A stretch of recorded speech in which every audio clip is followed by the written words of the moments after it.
Hey y'all, it's Gary. I just want to give you a quick breakdown of this pond. I've had this pond for probably, I don't know, 10 plus years maybe. And I just want to give you a quick breakdown on if you had any questions, maybe how to put these together. My dad back in the day did quite a few ponds at our house. He did a lot of ponds out of cement, and he tried all kinds of stuff. So I kind of had a break. I kind of learned from him, and of course, being a youngster growing up with your dad, you end up doing quite a bit with them, and you get stuck doing the cleaning, which was always fun as a kid. You'd catch all the fish and stuff every time you had to clean it.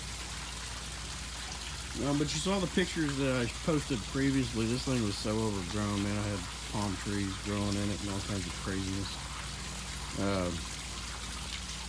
But I want to do a quick breakdown of it for the folks that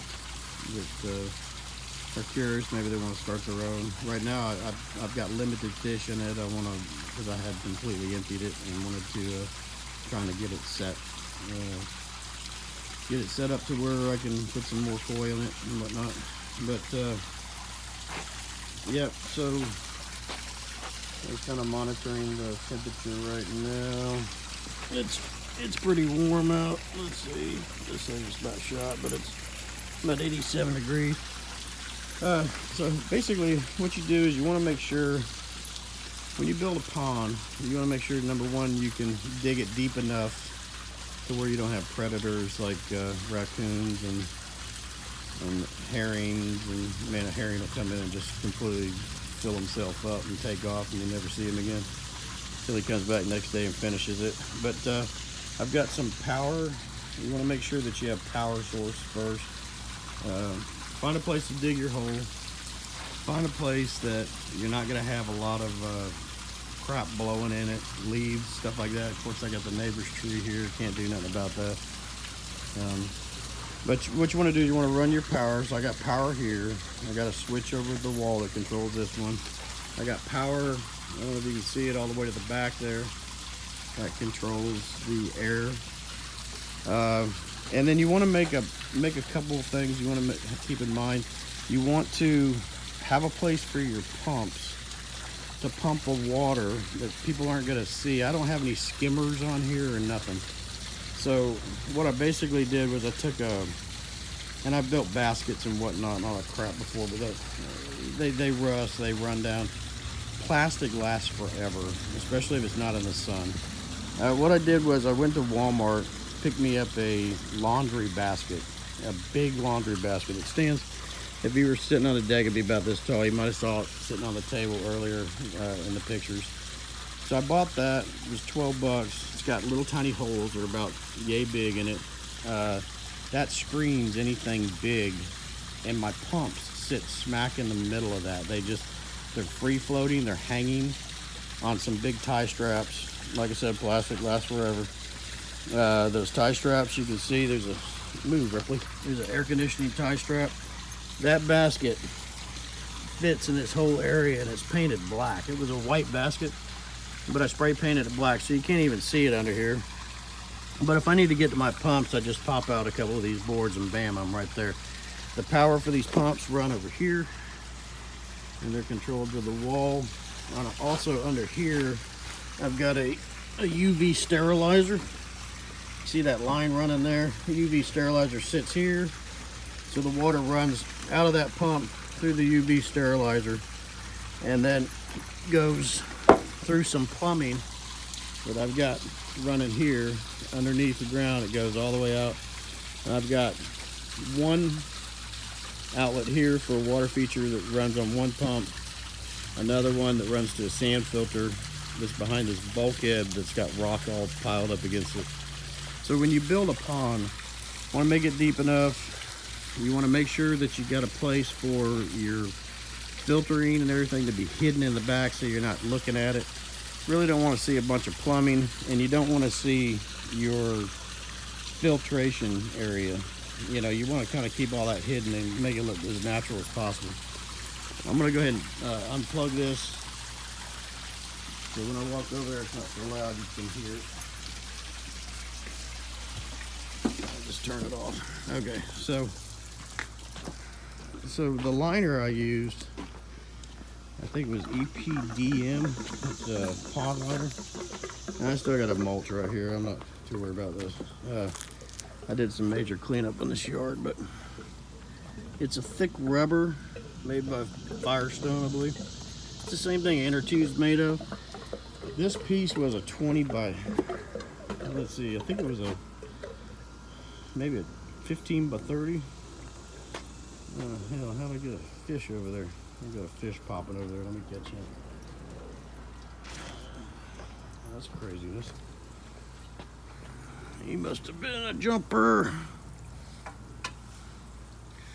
Come on, dude, get in there. All right. Anyway, we got a jumper. Anyway, those are sword tails. I got hundreds of those things in here. Anyway, so back to it. What I did was I dug a hole. Hole's at least 5.5 feet here on the end. It comes up to a shelf that's probably about 1.5 feet deep right here. So it's deep and it comes up to a shelf 1.5 feet and then it drops. And this drop right here, I went ahead and cemented my deck post in first. And it's only about maybe 2.5 feet wide right here. And it's deep. It's about 3 foot deep right here in this area. And that's for my basket. I knew what I was going to do before I started it. The liner is one solid liner, spreads all the way across. Now when you dig, you're going to want to make sure that you have dirt that you've got left over that you can build up on the sides to put your liner over it, because you don't want crap from your yard on a heavy rain going into the pond, or you'll kill your fish, right? Fertilizer, crap like that. I did that with that other side, but that other side's a little bit lower, that if the pond overflows, it goes that way. And on your sump pumps, if you leave the center a little higher than your actual area where the fish are, if for some reason any of your plumbing busts, it's going to drain this down. You can put a kill switch, a float kill switch that comes with the sump pumps already, right here. So if the water drains all the way down, it turns off the pump automatically and you still got water over here. So then this area here, originally when I made it, I thought, okay, I'm gonna make a bog right here to filtrate the plants, let them filtrate the water. That worked good for the first 10 years, and then it got overgrown. I mean, I got a palm tree growing in this thing, which I left because the roots are helping the fish that do egg spreading. They lay eggs and they spread them instead of sitting there and having a nest or place they lay their eggs. They just kind of float them and they go to the bottom. So the egg spreaders can spread all their eggs over on that side. There's a lot of roots up under there that are inside the pond, inside the liner, but they're not through the liner. Nothing grows through this liner. This liner's tougher than nails. The rock in here is about 6.2 tons of rock. Yes, tons of rock. This stuff was a lot of work to put in. I did purchase separately a couple of those shelves. I went and hand-picked them. So I got this shelf here, and that shelf that sits under there. And to keep your water from going underneath those shelves, you need to put a little bit of foam. So you want to set this one I wasn't worried about because it's sitting on a liner. In fact, the liner goes all the way under this rock, all the way to the back. And then there's some 4x4s that are cemented in right here with a little wall of 2x4s. And this is where my air pump sits. So I've got a Pond Master air pump and it runs. I keep that going. And that's where the power comes in handy out by your filter. I backwash, so it's all wet right here, but I really didn't need to. Didn't get anything out of it. But what I did was put the shelves here, so I've got my liner coming up over the bulkhead, and I let it flap over, which worked out perfect because that keeps my air pump from getting wet if it rains real hard or whatever. So that runs all the time. And then I did a slight slant on it, so the water comes out here, runs across this little channel, because right here I had extra dirt and I built it up right here to make a channel for that bog originally. So I put a another piece of rock here, shelf rock, and I went ahead and put some foam under it so that the water couldn't go under, it has to go over. And you can see how close it is to the deck. That's where the liner comes right up to the deck, gets snapped up under there. And then all this I'm gonna mulch. I'm trying to clean up my backyard. I got some time off, so I'm taking advantage of it. So basically what happens is this is a sand filter for a pool, and I've tried different combinations of things to filtrate this water. I tried a bunch of plastic scrubbers. Those didn't last. That was kind of a waste. I've done a lot of trial and error, so this is what works. Inside the sand filter, you remove everything, sand, chad rock, whatever you got in there, get it out. It's just an empty filter. Inside that filter is an octagon of legs. They go straight out like this, and they normally have little grooves in them. That feeds up in through the sand. Take those off, those unscrew. Take them off, create you some 45s. So what I did was I got some 45 elbows at Home Depot, glued the connections on where I could screw them on, screwed them on, and had to do a little heating with a heat gun to bend them. So I bent them over a little more and up so they all go in a circle. So they basically make like a whirlpool when I put it in backwash. So those bio balls, I got 900 plus bio balls in here. Picked them off of eBay. They're about 2 inches in diameter. So I got 900 of those in there. When you backwash, they spin and it loosens all the crud in them and it shoots right out. Now normally I'll put a hose fitting there for like a pool for backwashing. And then what happens there is that goes to one of those rolled up hoses, and then I can guide it wherever I want, put it in the flower beds or whatever to get the any waste that's in those balls out of there. So you can backwash, do that like maybe once every 3 months if you need to. You can see how clear that water is. I mean, my fish you can see all the way to the bottom. You can see the roots and fish floating around.